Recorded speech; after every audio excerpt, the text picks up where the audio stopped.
जिज्ञासु मित्रों, बहुत बहुत अभिनंदन है, स्वागत है आप सभी का दिव्य सृजन में। प्रत्येक दिवस की भांति आज फिर हम यहाँ पर यह लाइव चर्चा का कार्यक्रम शुरू कर रहे हैं और इस लाइव चर्चा के कार्यक्रम में आज का जो विषय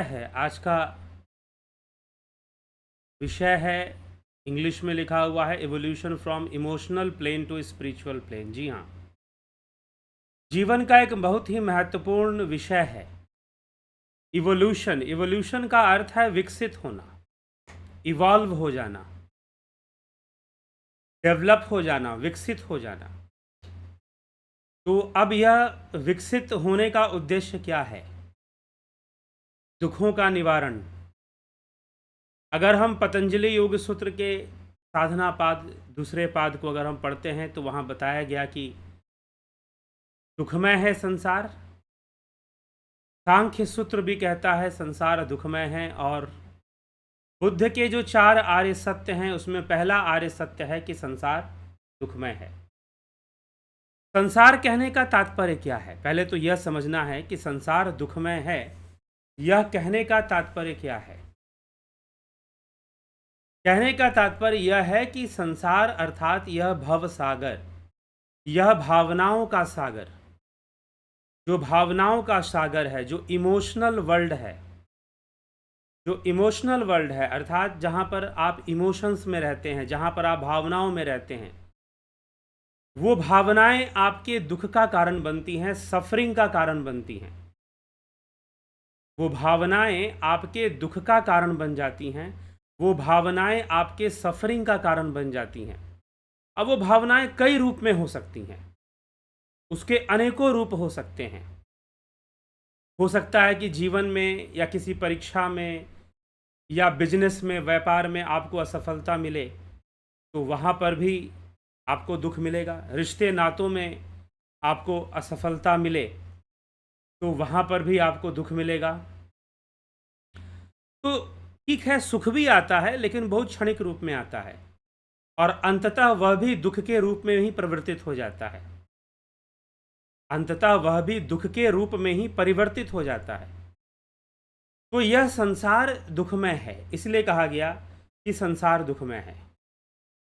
बुद्ध का प्रथम आर्य सत्य, बौद्ध दर्शन का प्रथम आर्य सत्य यही है कि संसार दुखमय है।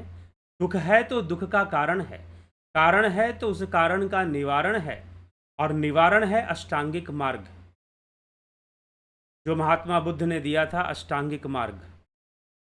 अष्टांग योग और अष्टांगिक मार्ग ये दोनों अलग अलग चीज़ है। अगर आप इसको बेहतर तरीके से समझना चाहते हैं तो फिलॉसफी का जो ऑनलाइन कोर्स चलता है आप उसे ज्वाइन करेंगे तो समझ पाएंगे कि बुद्ध का अष्टांगिक मार्ग और योग सूत्र में पतंजलि के अष्टांग योग में क्या अंतर है।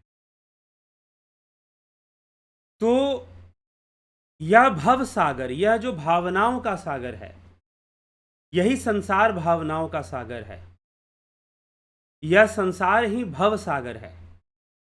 तो यह जो भव सागर है, यह जो भावनाओं का सागर है, इसे दुखमय माना गया है कि यह दुख देने वाला है। अनेक रूपों में मनुष्य दुख को भोगता है। जीवन के किसी ना किसी पड़ाव पर वह दुख को भोगता है। हो सकता है कि कोई बाद में, कोई पहले, लेकिन भावनाओं के कारण, जो भावनाएं होती हैं वो कई बार दुख पैदा करने वाली होती हैं, कई बार सुख पैदा करने वाली होती हैं। अनेकों कारण बन सकते हैं। किसी के पास अच्छा परिवार नहीं तो किसी के पास धन नहीं, तो किसी के पास धन है तो अच्छा रिलेशनशिप नहीं है, तो किसी के पास कुछ और चीज़ें नहीं हैं, बहुत सारी चीज़ें। किसी के पास मान लीजिए धन भी है, अच्छा रिलेशनशिप भी है, तो बेचारा बीमारियों से जूझ रहा है। किसी के पास परिवार अच्छा है तो बेचारा गरीबी से जूझ रहा है। तो बहुत सारी चीज़ें हो सकती हैं संसार में। तो संसार में जो है, इसलिए कहा गया कि this world is suffering, life is suffering. लेकिन अब ये बात पूरी तरह से सत्य भी नहीं है। कब सत्य नहीं रहेगी? जब आप समझेंगे, जब, इसीलिए आज का जो टॉपिक है इवोल्यूशन, कि हमें इवॉल्व करना है, हमें विकसित होना है। इवॉल्व करना मतलब विकसित होना। इवोल्यूशन मतलब विकासवाद, थ्योरी ऑफ इवोल्यूशन। तो जैसे ही थ्योरी ऑफ इवोल्यूशन की बात आती है तो लोग ज़्यादातर बायोलॉजिकल इवोल्यूशन के बारे में सोचते हैं, लेकिन इवोल्यूशन का सीधा सा अर्थ है, इसका संबंध कोई बायोलॉजी से नहीं है, केमिस्ट्री से नहीं है। इवॉल्व हो जाना, विकसित हो जाना। हाँ, बायोलॉजिकल इवोल्यूशन होगा तो चार्ल्स डार्विन के सिद्धांत हैं, उनका हम अध्ययन करते हैं कि इवोल्यूशन कैसे हुआ, बायोलॉजिकल इवोल्यूशन कैसे हुआ। लेकिन यहाँ पर यौगिक इवोल्यूशन या इवोल्यूशन ऑफ कॉन्शियसनेस की बात है, जिसको श्री श्री अरविंदो ने भी समझाया अपने इंटीग्रल वेदांता फिलॉसफी में। इंटीग्रल वेदांता फिलॉसफी में अरविंदो ने इवोल्यूशन और इनवोल्यूशन को समझाया है कि इनवोल्यूशन कैसे होता है, और फिर योगी अपनी साधना से अपने आप को इवॉल्व करता है। योगी अपनी साधना से अपने आप को इवॉल्व करता है, वह इवोल्यूशन को प्राप्त होता है। तो इवोल्यूशन कैसे होता है, विकास कैसे होता है, लेकिन कौन सा विकास? चेतना का विकास, मन का विकास, वह कैसे होता है? तो ज़्यादातर लोग जो जीवन जीते हैं इस संसार में, ज़्यादातर लोग, मैक्सिमम लोग, वो किस दुनिया में जीवन जीते हैं? तो इमोशनल प्लेन पर वो अपना जीवन जीते हैं। इमोशनल प्लेन पर। इमोशनल प्लेन के अलावा इंटेलेक्चुअल प्लेन भी होता है? जी नहीं। यहाँ पर जब हम अध्यात्म की बात करते हैं, युग की बात करते हैं, वैसे तो EQ, IQ और SQ की भी बात की जाती है। EQ मतलब इमोशनल कोशेंट, इंटेलेक्चुअल कोशेंट और स्पिरिचुअल कोशेंट की भी बात की जाती है। लेकिन यहाँ पर ये मत समझिएगा, यहाँ पर एक ही है, इमोशनल। इंटेलेक्चुअल भी उसी में आता है, इमोशनल में ही आता है, उससे अलग नहीं है। ठीक, कहने का मतलब कि वह भव सागर में ही आता है। तो भव सागर वास्तव में क्या है? भावनाओं का सागर। यह संपूर्ण संसार भावना मात्र है। अष्टावक्र महागीता, अष्टावक्र महागीता क्या कहती है कि यह संपूर्ण संसार भावना मात्र है। मतलब सब कुछ भाव रूप में है। सारे रिश्ते नाते जो जिसका भी संबंध है आपसे, इस शरीर के साथ संबंध है, रिश्ते नातों के साथ संबंध है, माता पिता हैं, भाई बहन हैं, पति पत्नी हैं, मित्र हैं, शत्रु हैं, क्या है संबंध? कैसा है? भावनाओं का ही संबंध है। नकारात्मक भावनाएं हैं तो शत्रु भाव आ जाएगा, नहीं तो मित्रतापूर्ण भाव रहेगा। तो ये संपूर्ण संसार भावनाओं का ही संसार है। और इस भाव जगत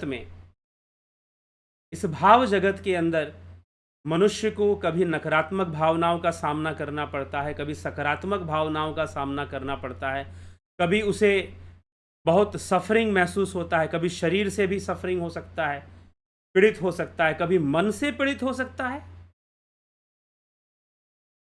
कभी मन से पीड़ित हो सकता है, कभी तो मन से पीड़ित होना अनेक कारण बन सकते हैं। कई बार बच्चे अपने माता पिता के कारण मानसिक रूप से पीड़ित होते हैं, कई बार माता पिता अपने बच्चों के कारण मानसिक रूप से पीड़ित होते हैं। बहुत सारी बातें हैं इसमें। तो लेकिन पीड़ा है, दर्द है, तकलीफ है, कष्ट है, दुख है। अगर आप इमोशनल प्लेन पर अगर अपना जीवन जियोगे तो निश्चय ही आप दुखमय जीवन जियोगे। तो इसीलिए इवॉल्व करना है। लेकिन अब 90% लगभग मान के चलिए कि लोग इमोशनल प्लेन पर ही अपना जीवन जीते हैं। वो इमोशनल लेवल पर ही, हाँ हो सकता है कि कुछ उम्र बढ़ने के बाद या बहुत अनुभूतियाँ होने के बाद थोड़ी परिपक्वता आ जाए तो बात अलग है, लेकिन फिर भी जो उनका लेवल होता है एक इमोशनल प्लेन पे चलता रहता है, इमोशंस के वशीभूत ही चलता रहता है, भावनाओं के वशीभूत ही चलता रहता है, और उसी में वो सुखी दुखी होते रहते हैं। मन की बात हो गई तो सुखी हो गए, मन की बात नहीं हुई तो दुखी हो गए, मन चाहा नहीं मिला, कभी कोई बाधा आ गई, कभी कोई बाधा आ गई। नहीं तो प्रकृति अपने आप में अनेकों बाधाएं उत्पन्न कर सकती है। प्रकृति अपने आप में अनेकों बाधाएं उत्पन्न कर सकती है, अनेकों परिस्थितियों को जन्म दे सकती है जो हमारे दुख का कारण बन सकता है, और बनते रहते हैं। कई चीज़ें जीवन में आती रहती हैं जो हमारे दुख का कारण बनती ही रहती हैं। लेकिन प्रश्न ये है कि अब इसी इमोशनल प्लेन पर आदमी परेशान होता रहता है, बहुत सारी चीज़ें उसे मानसिक रूप से पीड़ित करती रहती हैं, दुखी करती रहती हैं। लेकिन अगर वो अपने आप को इवॉल्व कर ले, अगर अपने आप को विकसित कर ले, इमोशनल प्लेन से स्पिरिचुअल प्लेन पे चला जाए, इमोशनल प्लेन से फिलॉसफिक प्लेन पे चला जाए, स्पिरिचुअल प्लेन पे चला जाए, आध्यात्मिक, स्पिरिचुअल कहने का मतलब आध्यात्मिक स्तर पे अगर वो चला जाए, तो फिर क्या होगा? यहां पर देखिए, इवॉल्व होना पड़ेगा। नंबर 1 चीज है इवॉल्व। आध्यात्मिक स्तर पे अगर वो जीवन जीना शुरू कर दे, लेकिन मात्र विचारों से नहीं। यही सबसे बड़ी बात है यहां समझने वाली। आपको इवॉल्व होना है, नॉट ओनली थॉट्स, सिर्फ विचार नहीं। ठीक है, विचार प्रारंभिक में हमारे विचार ही, अभी मैं आपको कुछ दे रहा हूं तो विचार ही तो दे रहा हूं, लेकिन इन विचारों को सुनने मात्र से कोई इवॉल्व नहीं हो जाएगा। हाँ, वो मान ले कि मैं इवॉल्व हो गया, मान लेने से भी पूरी तरह से इवॉल्व नहीं हो जाएगा। मान लेने से थोड़ी सी मनोबल उसका शायद बढ़ जाएगा, लेकिन वो विकसित नहीं हुआ है। तो बहुत सारे लोग तो ये गलती करते हैं कि वो अध्यात्म को मात्र विचारों तक ही सीमित रखते हैं, बियॉन्ड थॉट्स जाकर अध्यात्म को समझने की कोशिश नहीं करते, आत्मज्ञान की यात्रा नहीं करते। इसलिए अरविंदो ने जर्नी ऑफ कॉन्शियसनेस, ऋषि अरविंदो ने जर्नी ऑफ कॉन्शियसनेस, जो उनकी एक बहुत अच्छी बुक है, किताब है, बहुत ही गहरे आध्यात्मिक बातें वो उसमें बताते हैं।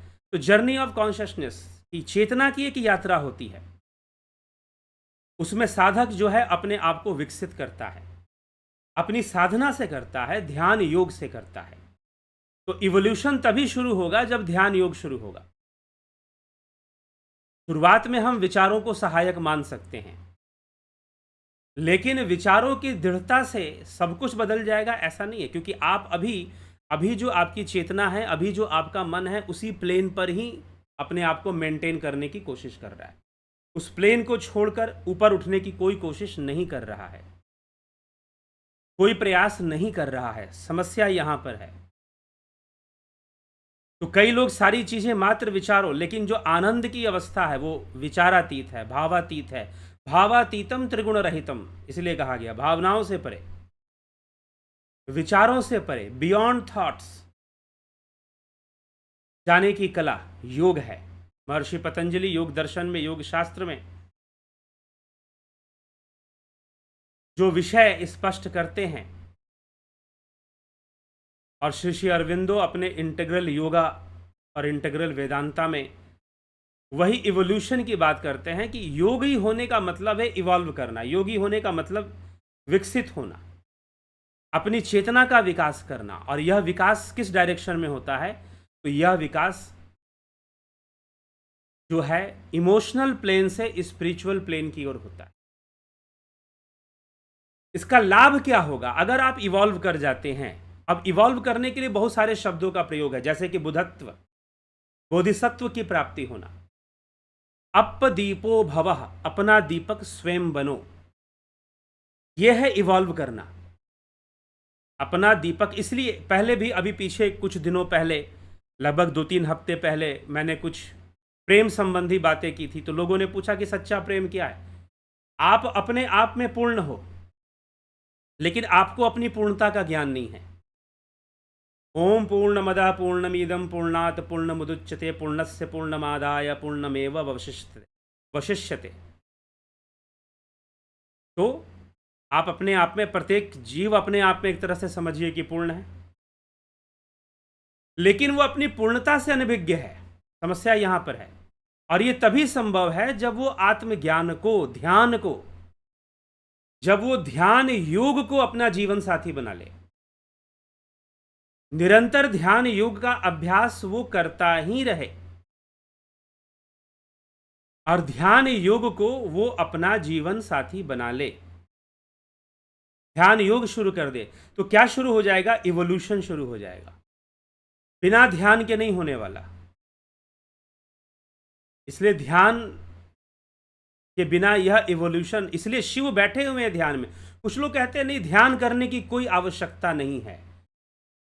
कोई महानुभाव टकरा गए थे, बोले कि वो आचार्य जी हैं, वो कहते हैं कि नहीं, ध्यान व्यान कोई जरूरी नहीं। अरे शिव जी कहाँ बैठे हुए हैं, किस अवस्था में बैठे हैं? ध्यान आत्म साक्षात्कार का साधन है। इंद्रियों से परे जाकर स्वयं को जानने का मार्ग है ध्यान। अभी तो हम जितना भी जानते हैं सेंसेस के थ्रू जानते हैं, सेंस ऑर्गन के थ्रू जानते हैं। हमारी जो सेंसेस है उनके थ्रू ही तो सारी चीजें हम जान रहे हैं, उसके अलावा हम जानते भी क्या हैं? तो जितना भी हम जानते हैं सेंसेस के थ्रू, और जो सेंस एक्सपीरियंसेस हैं वो स्पेस और टाइम से बंधे हुए हैं, देश और काल से बंधे हुए हैं। स्पेस टाइम मतलब देश और काल से बंधे हुए हैं, इसलिए वो कभी सत्य नहीं हो पाते। लेकिन सत्य का साक्षात्कार हो, आत्मा को जीव जान ले, मनुष्य जान ले, और अपने आप को इवॉल्व कर ले, अपने आप को विकसित कर ले। जब वो जान लेगा, वैसे एकाग्रता को जब वो प्राप्त हो जाएगा, वैसे ध्यान को जब वो प्राप्त हो जाएगा, तो वो इमोशनल प्लेन से हटकर स्पिरिचुअल प्लेन पे आ जाएगा। अर्थात स्थित प्रज्ञ, बुधत्व, बोधिसत्व, ऐसे शब्दों का जो प्रयोग होता है वास्तव में उन योगियों के लिए होता है जो इमोशनल प्लेन से ऊपर उठ जाते हैं और अपने आप को स्पिरिचुअल, आत्मा के लेवल पर, आध्यात्मिक स्तर पर जीवन जीना शुरू कर देते हैं। ये संभव कैसे? क्योंकि इमोशनल प्लेन्स में हर्टिंग्स हैं, इमोशनल प्लेन पर सफरिंग है, इमोशनल प्लेन पर दुख है। उसी को भवसागर का दुख बोलते हैं। उसी के लिए बुद्ध ने कहा कि संसार दुखमय है, पतंजलि ने भी कहा कि संसार दुखमय है, और फिर सांख्य सूत्र भी कहता है उसी के लिए कि संसार दुखमय है। उसी के लिए कहा जाता है कि संसार में अगर व्यक्ति सोचता है कि मैं खूब एंजॉय करूंगा, खूब मजे लूटूंगा, तो मजा है तो फिर सजा भी बराबर मिलती है। दोनों है, वहां द्वंद्व है, द्वैत है, उठापटक है, सफरिंग्स हैं। लेकिन यदि आपने अपने ध्यान योग से, साधना से अपने आप को विकसित कर लिया, अपने आप को इमोशनल प्लेन से अपने आप को स्पिरिचुअल प्लेन में आप ले आते हैं, स्थित प्रज्ञ की अवस्था में आ जाते हैं, बुधत्व की अवस्था में आ जाते हैं। उत्तिष्ठ जागृत प्राप्य वराणि बोधत, उठो जागो हे अमृत के अधिकारीगण, उठो जागो और बोधिसत्व को प्राप्त हो जाओ, आत्मज्ञान को प्राप्त हो जाओ, बोध को प्राप्त हो जाओ। यह हमारे उपनिषदों का उद्घोष है। उत्तिष्ठ जागृत प्राप्य वराणि बोधत, तुम अमृत के अधिकारीगण हो, तुम अमृतत्व को प्राप्त हो जाओ। ऐसी प्रेरणा हमको उपनिषदों से प्राप्त होती है, शास्त्रों से प्राप्त होती है। तो ध्यान योग के ये दुख का, ऐसे दुख दूर होगा, ऐसे दुख दूर होगा। या तो ये बात गलत है। अब यहां पर समस्या यहां पर यही आ जाती है कि आप क्या समझते हैं, आपकी अपनी समझ कहां तक है। तो इसीलिए कई बार लोग बहुत कुछ सुनकर भी सत्य को नहीं जानना चाहते या सत्य को किनारे रखना चाहते हैं। और यह जो मार्ग है इवोल्यूशन का, हमारे उपनिषद बताते हैं कि यह दुख का निवारण है। यह दुख का निवारण है। दुख का निवारण क्या है? कि आप ध्यान योग के माध्यम से अपनी चेतना को विकसित कर दो, बस। दूसरा कोई उपाय नहीं है। कितनी भी पर्चियां बांट लो, कितने भी पर्चे पढ़ लो, बड़े से बड़े सिद्ध बाबा आ जाएं और बड़े से बड़े अवतारी पुरुष आ जाएं, दुखों का अंत नहीं होने वाला। दुखों का अंत नहीं होने वाला। दुख तो आएंगे, क्योंकि आप जिस जगत में रहते हो, जिस दुनिया में रहते हो, जिस प्लेन पर आप जीवन जीते हो, जो आध्यात्मिक पुरुष है, जो योगी है, वो एक दूसरे ही प्लेन पर अपना जीवन जीता है। वो दूसरे लेवल पर अपने लाइफ को जी रहा होता है, ना कि वो इमोशनल लेवल पर अपने लाइफ को जी रहा होता है। वो दूसरे ही लेवल पर अपने लाइफ को जी रहा होता है, दूसरे ही लेवल पर अपने जीवन को जी रहा होता है। तो जब वो दूसरे लेवल पे अपने जीवन को जी रहा होता है, तो फिर उसके लिए इस लेवल पर होने वाली घटनाओं का प्रभाव नहीं पड़ता है। वो उनसे प्रभावित नहीं होता है, वह सर्वदा ही शांत और सुखी रहता है। तो जीवन को सुखी करने का और जीवन को जीने की जो कला है, वो यही है कि आप अपने आप को, अपनी चेतना को विकसित कीजिए, आप अपने कॉन्शियसनेस को डेवलप कीजिए। हाँ, ठीक है, ये जरूर हो सकता है कि आपको एक स्थित प्रज्ञ व्यक्ति, जो भगवान श्री कृष्ण ने कहा स्थित प्रज्ञ, भगवान ने कहा है सन्यासी योगी, अनाश्रितो कर्म फलम कार्यम कर्म करोति यः स सन्यासी च योगी।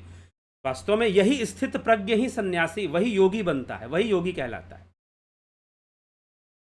वो आपको साधारण मनुष्यों की तरह ही कर्म करता हुआ दिखाई दे, वो एक अलग बात है। नजर आए कि वो साधारण मनुष्यों की तरह ही अपना कर्म किए जा रहा है, साधारण लोगों की तरह ही अपने कर्म में लगा हुआ है, ऐसा दिखाई दे, लेकिन फिर भी वो एक दूसरे प्लेन पर है, वो दूसरे जहाज में चल रहा है, वो ऊंचाई पे चल रहा है। वो विवेक चूड़ामणि में के अंत में इस विषय को आदि गुरु शंकराचार्य ने बताया कि योगी जो है, जो ब्रह्म ज्ञानी है, वो राजा के रूप में भी हो सकता है, भिखारी के रूप में भी हो सकता है। फर्क ये है कि उसका दृष्टिकोण जीवन जीने का बहुत अलग है। जीवन के प्रति जो उसका दृष्टिकोण है, जीवन के प्रति जो उसकी सोच है, वो उस लेवल पर है जहां से वो देख रहा है चीजों को, तो उसका चश्मा अलग है, फिर उसको अलग दुनिया दिखाई देती है। फिर अलग दुनिया मतलब आंखें वही हैं, कान वही है, तो सब वही, लेकिन हर चीजों को वो अलग भाव से ग्रहण करता है, दृष्टा भाव से ग्रहण कर रहा होता है हर चीजों को, हर वस्तु को। ठीक है, तो ये बात यहां पर आ जाती है, ये चीज यहां पर आ जाती है, और हम जो जीवन जो होता है वो कुछ दूसरे ढंग से जिया जाता है, फिर दृष्टिकोण बदल जाता है। और जब एक साधक उस प्लेन पे चला जाता है, उस लेवल पे अपने आप को उठा देता है, अपनी चेतना को विकसित कर देता है, तो उसका व्यक्तित्व तो बदल जाता है। फिर वो नहीं रह जाता जो पहले था। अब चीजें उसे प्रभावित नहीं करती, बहुत सारी चीजें उसे प्रभावित नहीं करती हैं, परेशान नहीं करती हैं, जो पहले किया करती थी। लेकिन जो व्यक्ति पूरी तरह से इमोशनल प्लेन पर है, और इमोशनल प्लेन में भी और ज़्यादा डूबा हुआ है, वो कहते हैं ना, ये इश्क नहीं आसान, आग का दरिया है और डूब के ही जाना है, तैर के नहीं जाना किसी को, डूब के जाना है। तो जो डूबा हुआ है, जो गिरा हुआ है, जो फॉल इन लव है, फॉल इन वो इमोशन है, राइज नहीं है, सिर्फ फॉल है, तो उसके लिए फिर वही सफरिंग, वही हर्टिंग, सफरिंग, सारी चीजें भरी हुई हैं। जीवन उसका फिर से सफरिंग से भरा होगा, और उसी के लिए कहा गया, बुद्ध ने जो कहा कि संसार दुखमय है, उसी के लिए कहा, उसी अवस्था के लिए कहा। वास्तव में संसार का दुखमय होना यह अपनी एक निजी अवस्था है, मनुष्य की अपनी एक अवस्था है, जहां पर उसके लिए संसार दुखमय है। अब 90% लोग उसी अवस्था में रहते हैं संसार में, जहां पर संसार दुखमय है। लेकिन जो इवॉल्व कर गए, ये दुख को दूर करने का मार्ग है। कठोपनिषद में मंत्र आता है, एको वशी सर्वभूतांतर आत्मा एकम रूपम बहुधा यह करोति तमात्मस्थम ये अनुपश्यन्ति धीरा। धीर जन ही उस तत्व को जानते हैं, उस एक को जानते हैं। इस्तेषाम सुखम शाश्वतम नेत्रेशाम, और वही शाश्वत सुख को प्राप्त करते हैं। तो इसका अर्थ यह हुआ कि संसार में शाश्वत सुख भी है, संसार में शाश्वत सुख भी है। अब आपके पास दो मार्ग है, या तो आप इस शाश्वत सुख के मार्ग को अपनाओ, या फिर जाकर पर्चियां पढ़वाओ कि भाई हमारी पर्ची पढ़ दीजिए तो शायद हमारा दुख दूर हो जाएगा। किसको माना जाए? उपनिषद का मार्ग झूठा माना जाए कि नहीं माना जाए, या फिर पर्ची पढ़ने वाले मार्ग को सही मान लिया जाए? और फिर कोई लगता है कि आत्मज्ञान के मार्ग पर चलने वाला व्यक्ति पर्ची पढ़ने की बात करता है, तो लगता है उसे आत्मज्ञान से कोई लेना देना नहीं, और ना ही उसे आत्मज्ञान समझ में आया है। उसे अभी उपनिषदों का मार्ग समझ में आया ही नहीं है, अगर उसे फिर भी लगता है कि पर्ची पढ़कर दुखों को दूर करना है तो। तो विवेक से विचारने वाली बात है ये। सनातन धर्म के नाम पर बहुत कुछ होता है जिसका सनातन से ही कोई संबंध नहीं है। अगर शास्त्रों को पढ़ेंगे बात, हाँ ये बात अलग है कि 90% जो सनातन धर्मी है, जो हिंदू हैं, वो शास्त्रों को जानने की कोशिश भी नहीं करते, ना शास्त्र परंपरा को समझने की कोशिश करते हैं। तो इसीलिए जो उस एक तत्व को, जो उस आत्मा को जान रहा होता है, जो अपने आप को अपने ध्यान योग के अभ्यास से, प्रैक्टिस से, ध्यान योग के, जब उसका ध्यान योग मैच्योर होता है तो अपने आप वो एक प्लेन से उठकर एक ऊपर के प्लेन पर आ जाता है। उसका जो मन है, उसका जो चेतना है, अब वो जो ऊपर वाला जो प्लेन है ना, ये सबको समझ में नहीं आता। बीच में एक अवस्था आती है योगी की, जिसको अरविंदो ने, श्री श्री अरविंदो ने जर्नी ऑफ कॉन्शियसनेस में बहुत सुंदर ढंग से समझाया है कि एक बीच की अवस्था ऐसी आती है जहां पर साधक जो है कभी इमोशनल प्लेन पे आ जाता है, कभी स्पिरिचुअल प्लेन पे चला जाता है, फिर नीचे उतरता है, फिर ऊपर जाता है, फिर नीचे उतरता है, फिर ऊपर जाता है। ये भी चलता रहता है। कई वर्षों तक योगी के साथ ये चलता रहता है कि कभी नीचे आ जाएगा, कभी ऊपर चला जाएगा, कभी नीचे कभी ऊपर। लेकिन उसे इतना ज्ञान जरूर हो जाता है कि एक ऐसा प्लेन है, एक ऐसी अवस्था है, स्थित प्रज्ञ अवस्था या बुधत्व की अवस्था है, एक ऐसी जहां पर हम बिल्कुल स्थिर हो जाते हैं। वहां पर ये जो नीचे वाला जो प्लेन है ना, इमोशनल प्लेन, उसका कोई प्रभाव वहां नहीं पड़ता। उसका इमोशनल प्लेन का कोई प्रभाव उस लेवल पर, उस स्पिरिचुअल प्लेन पर नहीं पड़ता है। उससे वो प्रभावित नहीं होगा। जो यहां पर जो भी होना है हो जाए, बड़े से बड़ा दुख भी आएगा तो उसको उस लेवल पे प्रभाव नहीं पड़ेगा। स्थित प्रज्ञ व्यक्ति पर प्रभाव नहीं जाएगा उसका, उस ढंग से नहीं जाएगा जैसे सांसारिक लोगों का जाता है, या जो इमोशनल प्लेन पर अपना जीवन जी रहे हैं उनका जाता है। वो बहुत प्रभावित होते हैं कई बार। तो वैसे उस ढंग से वो कभी प्रभावित होने वाला नहीं है। तो इस ढंग से यह चलता है। तो स्थित प्रज्ञ होना, अपने आप को इवॉल्व करना। तो बीच में योगी कुछ समय तक, लेकिन उसको अनुभव है। लेकिन समस्या उन लोगों के साथ है जो इमोशनल प्लेन पर ही अपना जीवन जी रहे हैं और उनको कोई अनुभूति नहीं है, उनको कोई ज्ञान नहीं है कि एक ऐसी अवस्था मन की होती है। निरंतर ध्यान करते रहने से हम एक ऐसी अवस्था में पहुंचते हैं। ईमानदारी से अभ्यास करेंगे तब, बारीकी से अभ्यास करेंगे तब, सही लक्ष्य को समझकर, सही बात को समझकर अभ्यास करेंगे तब। तो ध्यान योग का कोर्स कई लोग करते हैं, लेकिन जो ध्यान योग का जो कोर्स है वो कई बार लोग बस औपचारिकता बस भी कर लेते हैं। कई बार वो अपने खुद तो करेंगे नहीं, अपने बच्चों को भेज देते हैं कि भाई इनको ये कर लेंगे, ठीक है। और कई बार बच्चे जो है मात्र माता पिता को दिखाने के लिए करते हैं, उनको गंभीरता से उनको फॉलो करना नहीं होता है। ऐसा भी हो जाता है। तो यह विषय यहां पर आ जाता है।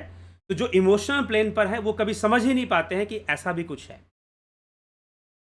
ऐसा भी है कि हम इसी जीवन में हम ऐसी अवस्था में जा सकते हैं जहां पर संसार के सुख दुख का प्रभाव हमारे ऊपर ना पड़े। सुख दुख का प्रभाव जो है हमारे ऊपर ना पड़े। प्रभाव ना पड़े का मतलब क्या है? क्या सुख दुख आएगा? नहीं आएगा, लेकिन उसके प्रति एक अलग भावना बन जाएगी, एक अलग समझ बन जाएगी, एक अलग स्थिति में व्यक्ति पहुंच जाएगा, स्थित प्रज्ञ की स्थिति में पहुंच जाएगा, जहां वो प्रभावित नहीं होगा चीजों से। नुकसान होगा तो नुकसान से प्रभावित नहीं होगा, सफरिंग्स होंगी तो सफरिंग से प्रभावित नहीं होगा, हर्टिंग्स होंगी तो हर्टिंग्स वहां तक उसको छू नहीं पाएगी, टच नहीं कर पाएगी। दृष्टा भाव से हर दृश्य को देखेगा और संसार की वस्तु उसके लिए मिट्टी के ढेले के समान होगी, बड़े से बड़ा धन भी, क्योंकि वो खुद ही, क्योंकि जो स्पिरिचुअल प्लेन है वहां पर अपने आप में ही एक आनंद है, वहां पर अपने आप में ही एक सुख है। उसी को स्थित प्रज्ञ भगवान ने कहा। अपने आप में ही वो आनंदित सुखी एक स्थिरता में रहता है। उस जो सफरिंग्स हैं, जो हर्टिंग्स हैं, उसको टच नहीं कर पाती हैं, आती हैं लेकिन टच नहीं कर पाती हैं।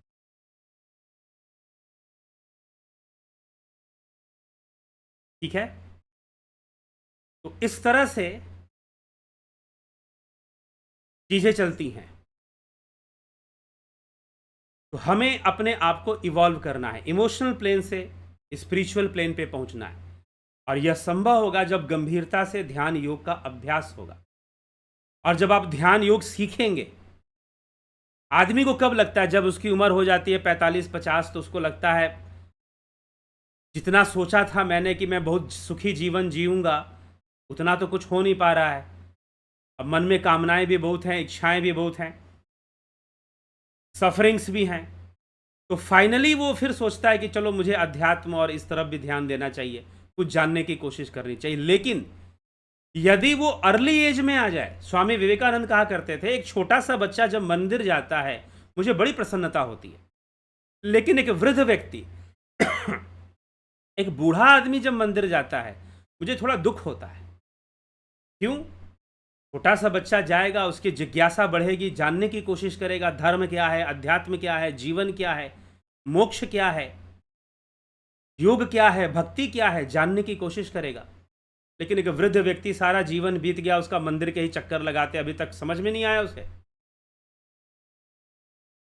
दुख होता है। तो कहते हैं कि आप अध्यात्म को जितना कम उम्र में सीख ले, समझ लें, उतना आपका आगे का जीवन बेहतर होता चला जाएगा, उतना आप बेटर लाइफ को परस्यू कर पाएंगे, उतने अच्छे जीवन को आप जी पाएंगे, शांत जीवन को।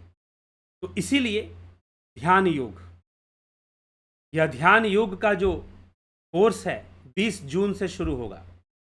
अभी फिलहाल यह ध्यान योग का कोर्स 20 जून से शुरू होगा।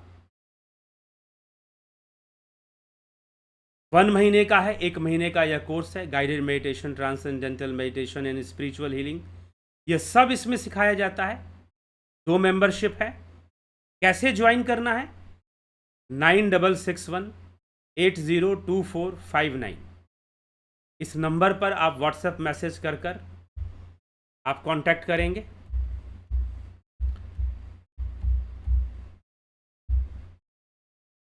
ठीक, तो इस नंबर पर अगर आप कांटेक्ट करते हैं तो आपको डिटेल्स मिल जाएगा कि इस कोर्स को कैसे ज्वाइन करना। इसी के साथ प्राकृतिक चिकित्सा का भी कोर्स 20 जून से ही शुरू होगा। प्राकृतिक चिकित्सा का भी कोर्स 20 जून से ही शुरू होगा। स्वास्थ्य के लिए जरूरी है और साधना में भी सहायक होता है।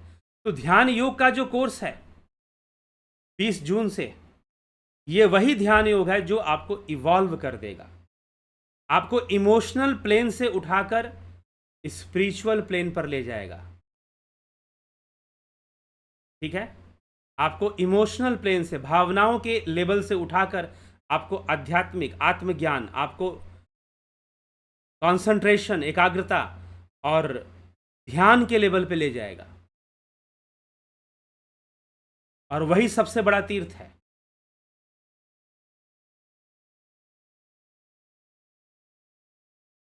तो ध्यान के लेवल पे जब आप पहुंचेंगे, अध्यात्म के स्तर पे जब आप पहुंचेंगे, तो निश्चय ही क्या होगा कि आपका जो भी संसार के जो दुख हैं, जो सफरिंग्स हैं, उनमें कमी आ जाएगी। फिर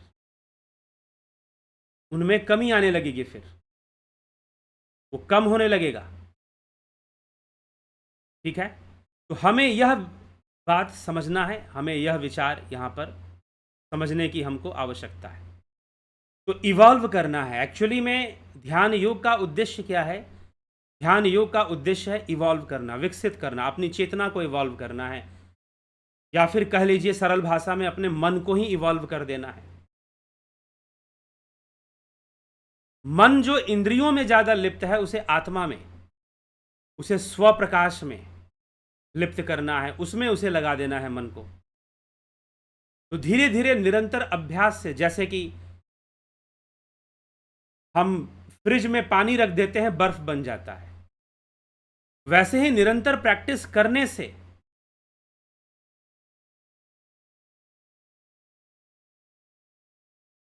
ऐसे प्रैक्टिस जब हम करते हैं तो हम एक अलग प्लेन पे पहुंच जाते हैं, ऐसे आध्यात्मिक स्तर पे पहुंच जाते हैं। और जब हम आध्यात्मिक स्तर पे पहुंच जाते हैं तो फिर वहां पर जाकर आपके दुखों का अंत होता। वही कहा गया आर्य सत्य के अंदर कि यह संसार दुखमय है, दुख का कारण है तो दुख का निवारण भी है।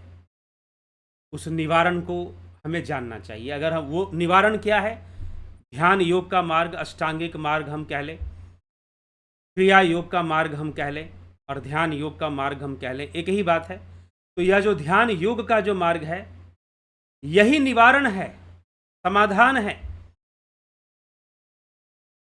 जो हमें इमोशनल प्लेन से उठाकर स्पिरिचुअल प्लेन पर ले जाता है और हमारे सफरिंग को खत्म करता है, हमारे दुखों को दूर करता है।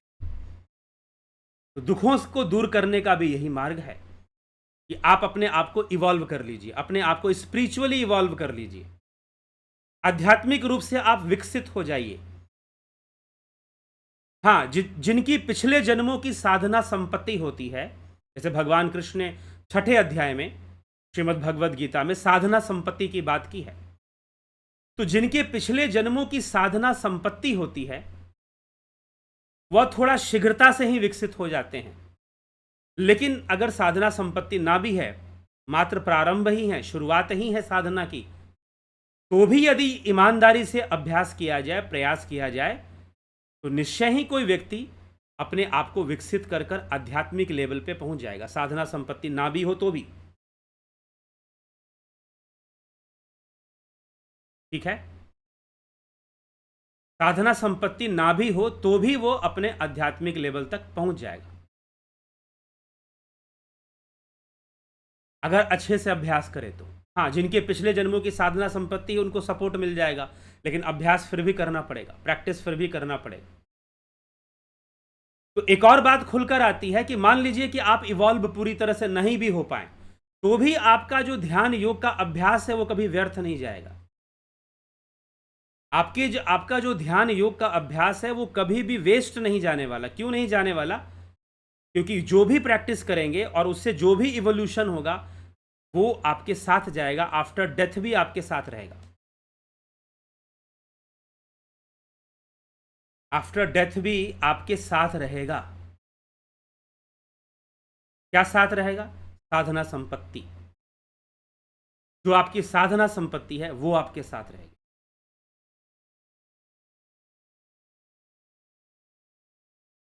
तो हमें गंभीरता से विचार करना है और अपने आप को ध्यान योग के माध्यम से विकसित करना है। और जो लोग ध्यान योग का कोर्स करना चाहते हैं,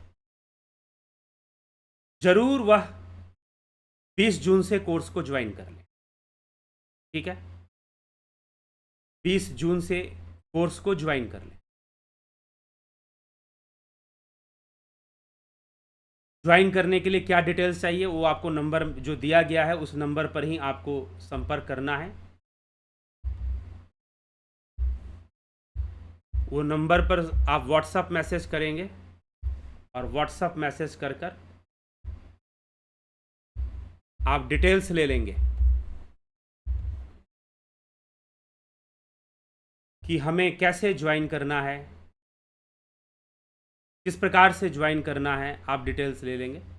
तो डिटेल्स आपको उसी नंबर पे मिल जाएगा 9661802459। इनबॉक्स में भी मैंने डाल दिया नंबर। तो ध्यान योग का कोर्स और साथ में आपके शरीर के लिए, जिससे कि आप only in naturopathy patient become doctor. यह प्राकृतिक चिकित्सा में ही संभव है कि पेशेंट अपना डॉक्टर खुद ही बन जाए। तो प्राकृतिक चिकित्सा पद्धति एक ऑप्शनल थेरेपी है जो आपको सिखाती है कि आप अपने जो फिजियोलॉजी है, आपके जो सिस्टम हैं, ह्यूमन बॉडी सिस्टम, जैसे कि respiratory system, digestive system, circulatory system, endocrine system, nervous system, आप इनको स्वस्थ कैसे रखेंगे। वास्तव में प्राकृतिक चिकित्सा आपको सिखाती है कि आप इनको स्वस्थ कैसे रखेंगे। तो आप इनको स्वस्थ कैसे रखेंगे ये प्राकृतिक चिकित्सा से हम अच्छे से सीख लेते हैं। तो जरूर आप इसका लाभ उठाइए और लाभ उठाकर प्राकृतिक चिकित्सा भी आप ज्वाइन कर सकते हैं। 20 जून से वह भी शुरू होगा। ज्वाइनिंग शुरू हो चुकी है। अगर आप ज्वाइन करना चाहते हैं तो इसकी जानकारी ले लें। यह सशुल्क होता है, यह कोर्सेज, इसकी फीस होती हैं। ताकि वही लोग ज्वाइन करें जो गंभीरता से ज्वाइन करना चाहते हैं। यह भी इसके पीछे कारण है। तो ज़रूर आप इसको ज्वाइन कर जिन लोगों ने अभी तक नहीं लाभ उठाया है, ज़रूर लाभ उठाने की कोशिश करें और अपने आप को इवॉल्व करें, विकसित करें, अपने जीवन को बदलें, जीवन को सुंदर बनाएं। वास्तव में कुल मिलाकर उद्देश्य तो एक बेहतर जीवन को प्राप्त करना ही है। तो जो ध्यान योग है हमें वह तरीका देता है, हमें वह मार्ग देता है जिससे कि हम अपने आप को, अपनी चेतना को विकसित करते हैं, इवॉल्व कर देते हैं। और जब हम इवॉल्व कर देते हैं अपनी चेतना को तो फिर जीवन बदल जाता है। जीवन जीने का तरीका, जीवन को देखने का तरीका, समझने का तरीका, बहुत कुछ चेंज हो जाता है, बहुत कुछ बदल जाता है। अलग ढंग से हम जीवन जीना शुरू करते हैं। लेकिन नहीं तो फिर हम इमोशनल लेवल पर ही दुखी होते रहते हैं, हर्ट होते रहते हैं, सफरिंग को फेस करते रहते हैं। कभी किसी को दुश्मन मान लेते हैं, कभी किसी को मित्र मान लेते हैं। मित्र चला गया तो दुखी, दुश्मन आ गया तो दुखी, बहुत तरह की चीज़ें शुरू हो जाती हैं। कई बार दो भाई ही आपस में शत्रु बन जाते हैं। कई बार ऐसे पति पत्नी जो बहुत प्रेम करते थे आपस में, किसी टाइम में वो अपने आपस में ही एक दूसरे के शत्रु बन जाते हैं। ऐसा भी हो जाया करता है। अनेकों घटनाएं हैं। यह भव सागर है और यह दुखमय है। The emotional plane is suffering. उसी के लिए कहा गया है कि संसार दुखमय है। यह बात हमको समझनी है। तो चलिए आगे बढ़ेंगे। आपके कमेंट्स, आपके टिप्पणियों को भी देखेंगे कौन क्या कह रहा है। शंकर प्रसाद जी बहुत अभिनंदन है। अवनी प्रधान जी, विनोद कुमार सूद जी, उषा श्रीवास्तव जी, सतीश मास्टर जी, गोविंद प्रसाद नीमा जी, सविता नायक जी, योगेंद्र पंडित, संतोष कुमार, भरत छबलानी, शेखर, AK भट्ट, नरेंद्र माकोड़े जी, श्वेता राय सिन्हा जी, बहुत अभिनंदन है आप सभी का। AK त्यागी जी, कन्हाई कुमार जी, अजय सिंह सिसोदिया, दिनेश भाई डाभी, रतन सिंह जी, राजूपाल, विपिन भाई रामी, बहुत अभिनंदन है आप सभी का। विष्णु चंद्र मौर्य, विक्रम सिंह जी, पूजा विश्वकर्मा जी, बहुत अभिनंदन है। रामविलास जी, अवधेश कुमार, रूपलाल विश्वकर्मा, अर्जन भाई चौहान, संतोष गुप्ता, चितरंजन बरुआ, संतोष कुमार। गुरु जी प्रणाम। गुरु की परिस्थितियों के अनुसार भाव और विचार परिवर्तन होता रहता है। जब मनुष्य परिस्थितियों के अनुसार भाव और विचार परिवर्तन होता रहता है, जब मनुष्य ध्यान साधना के मार्ग पर चलने लगता है, तब सांसारिक भावनाएं बहुत नॉर्मल हो जाती हैं। हाँ, उनका प्रभाव नहीं पड़ता हमारे ऊपर। परिस्थितियां फिर भी बदलेंगी, लेकिन बदलाव का जो मानसिक प्रभाव हम पर पड़ना चाहिए वो नहीं पड़ेगा। बस इतनी सी बात है। किशोर वैद्य जी, ओम तत्सत। विमला शाह जी, धन्यवाद भारत। योगेश खैरनर, श्वेता कुमारी जी, अमन कक्कड़ जी, गंभीर शाह, घनश्याम सरोदय, नीति सिन्हा जी, बहुत अभिनंदन है। रूपलाल विश्वकर्मा जी।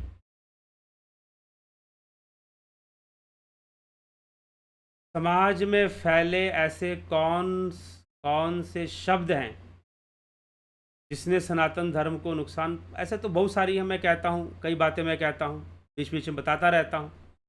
लोग किसी ऊपर वाले को मानते हैं। कई बार लोग चमत्कारों में बहुत ज़्यादा विश्वास करते हैं, तो वो भी सनातन धर्म से अलग हो जाएगा। सैद्धांतिक रूप से तो कोई संबंध नहीं बनता। स्वामी विवेकानंद कहते हैं कि चमत्कार नहीं, साक्षात्कार में विश्वास करो। चमत्कार नहीं, साक्षात्कार की आवश्यकता है। और जिस दिन वास्तव में हिंदू समाज तभी जागृत होगा जब उसे अपने धर्म का साक्षात्कार होगा, ना कि चमत्कार होगा। साक्षात्कार होगा तो अनुभव होगा, ज्ञान होगा। ठीक है। तो ऐसे बहुत सारे विषय ऐसे हो सकते हैं। बीच बीच में कई बार मैंने चर्चाएं की हैं। कमलेश खैरनर जी, पंकज सोनी जी, मिलान लोहानी जी। तो चलिए इसी के साथ आज के कार्यक्रम को हम विराम देंगे। कल फिर मिलेंगे 9 PM लाइव चर्चा में। काफ़ी दिनों से लाइव चर्चा नहीं चल रही थी, नहीं भी तो कम से कम प्रतीत होता है कि 15-16 दिन से लाइव चर्चा नहीं हुई है। तो अभी यह लाइव चर्चा चलेगी। हाँ ठीक है, बीच बीच में कभी दूसरे वीडियोस आपको अपलोडेड वीडियोस भी मिल सकते हैं, उपनिषदों के ऊपर या श्रीमद् भगवद गीता के ऊपर। लेकिन लाइव चर्चा का कार्यक्रम आगे बढ़ेगा। आप सब जुड़े रहें, बने रहें, चैनल को सब्सक्राइब जरूर कर लें। और कोर्सेज चलती हैं, कोर्सेज का लाभ, अभी बहुत सारे कोर्सेज और हम लाने वाले हैं। कुछ कई व्यवधान बीच में आने के कारण कोर्सेज डिले हो रही हैं। संस्कृत उच्चारण या रुद्राष्टाध्यायी के ऊपर कोर्स, एक कोर्स आएगा रिलेशनशिप के ऊपर, रिलेशनशिप मैनेजमेंट के ऊपर। क्योंकि बहुत सारे लोगों ने मुझे पीछे कुछ दिनों में, लगभग कुछ महीनों में संपर्क किया, जो रिलेशनशिप प्रॉब्लम से जूझ रहे हैं, शादी ब्याह, लव अफेयर, और ये सब चीज़ें बहुत ज़्यादा पहले की तुलना में बढ़ गई हैं। पहले थोड़ा सा बड़े लेवल पर दिखाई देती थी, कॉलेज के लेवल पर, लेकिन आजकल 9th क्लास, 10th क्लास और ऐसे लेवल पर भी बहुत कुछ चीज़ें चल रही हैं,